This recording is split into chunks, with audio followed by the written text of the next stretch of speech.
Because at the end, ito tanong ko sa inyo, sir. If the budget is so questionable, why did the budget secretary allow it? Why did the president sign it? Why? Tama, tama. Zaldico doesn't sign the budget. Yes, Yeah. clearly he inserts billions of pesos. But in the end, why is it that it was signed? Why was it signed?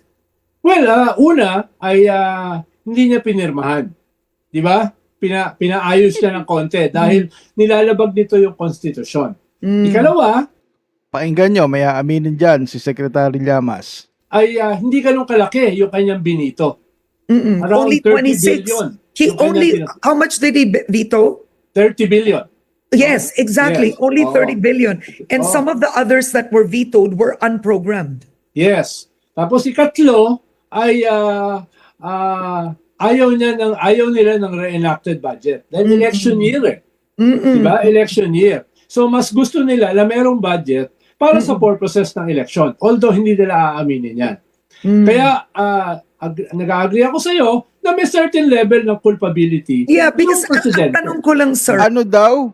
May certain level of culpability. In short, kasalanan yan ni President Marcos. Hindi ba? Pinirmahan niya yung budget eh.